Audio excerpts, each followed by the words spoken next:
To say that I retired from NSA because of the spying they started on U.S. citizens and the massive scale that they did it. Since I designed a lot of the programs that they're using, I want to express the magnitude of the problem, not just for the United States, but for world democracy. NSA's charter, and it was a legitimate one, was to do foreign intelligence, and I was with that all the way, and I did the best I could in that job. Unfortunately, they took those programs that I built and turned them on you, and I'm sorry for that. I didn't intend that. This is the threat that basically Edward Snowden sacrificed his life to expose. So first I'd like to say the issue of privacy versus security is not an issue. We solved that in 1999. That was not a problem. It was a technically trivial issue, except when Vice President Cheney decided that he needed to have an exposure and knowledge about the entire population of the United States, he twisted that and said we will no longer just collect the targeted information against those who are committing terrorism or other world international crime, or those who might be associated with it. That was our targeted attack on those things. And we were doing it at fiber rates so we could look at terabytes of data per minute and sort all this out, and with smart selection of data so that we gave privacy to everybody else in the world. And in terms of US citizens, if we pulled them into that zone of suspicion, we would encrypt their attributes so that no one could tell who they were. The FBI couldn't come into the database and interrogate it. So that we were allowing for privacy protection even at that point. And then we had to develop probable cause, then we would do the decrypts. This is done on a massive scale. Now with the Neris and Variant devices on the fiber optic lines and the cables around the world, it's not just in the United States. And my estimate was there were 32 tapping points around the worldwide fiber network, and they were probably getting on the order of 80% of the entire network. That means your entire communication, everything you do on the web, and also the part that is missing that hasn't been talked about is the public switch telephone network. That's all your phone calls back and forth. Those records are, first I would say that NSA first started collecting the massive bulk data on US citizens, then everybody else in the world. So you're all being treated like US citizens, first of all. Every bit of information they can scrape up on you, they're also doing on US citizens. And this, in terms of just the metadata, first of all, let me explain what that means. When I have all the phone calls that you make or anybody else makes, it's a simple reverse lookup on the web to find out who you're talking to. So you know that at that point your entire social network and who you're associating with. That in our terms is a violation of the First Amendment of the Constitution of the United States. That does not give, the government does not have the right to see who you're communicating or associating with. That's the right of free association or assembly under the First Amendment of the Constitution. It also doesn't have the right to collect all the content of the emails and simple messaging that you send out, which is now it's being exposed that they're catching several hundred million messages every day. Well, they've been doing that for quite some time once they put the Neris devices on the fiber optic lines in 2002 and 2003. That's been going on since then.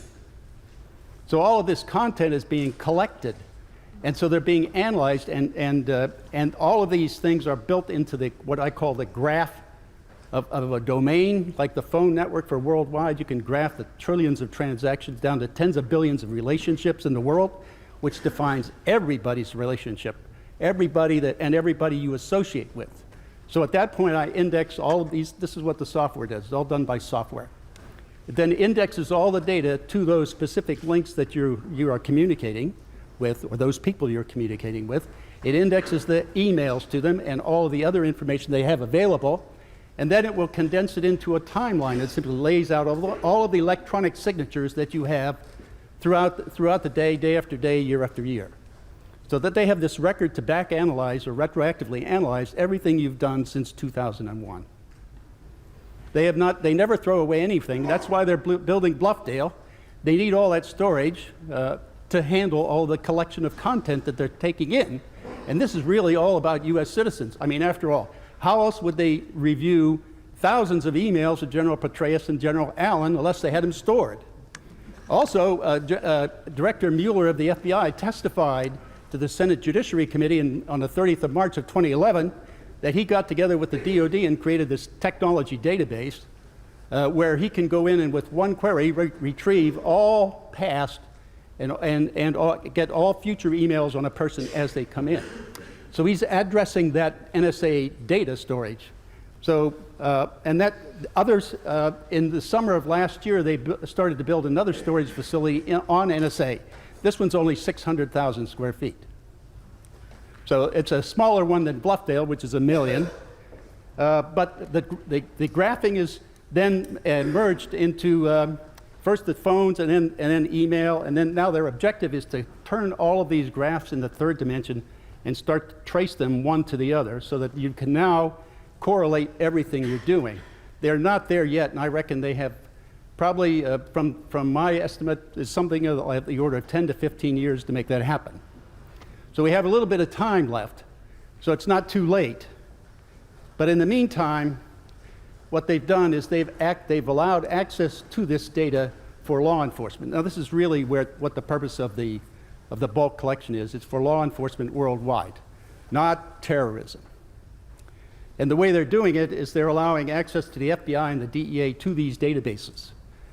And so DEA set up a separate special operations division, which includes the FBI, CIA, DHS, NSA, and the IRS. This is how they're getting to the Tea Party, I assert.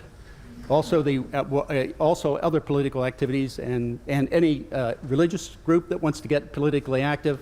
Also the Occupy group. This is how they're getting information on the structure and who they're involved with. Then this SOD uses the NSA data to arrest people. This has been happening for years now. They're using this data to arrest people.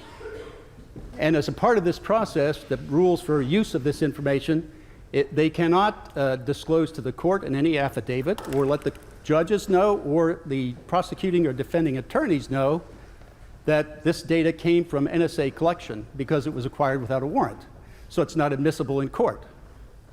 So what they do is they do a parallel construction, which means they go out, since they know where the information is, now they can go out and say, they issue warrants for information here and there, and they can collect it in and then build a case that would be justification for arrest. In that case, that means that they then substitute that for the NSA data, and they perjure themselves in the courtroom. Okay? So this is what I call a planned program perjury policy of the United States run out of the Department of Justice. Now the problem here is, you see what's happening when this information is collected like this. This kind of power and knowledge is central to the government, and they're starting to use it. And it's subverting our entire democracy. Now it's not only that, one of the bullets in there says foreign counterparts. You cannot tell the foreign counterparts where the source of the information comes from.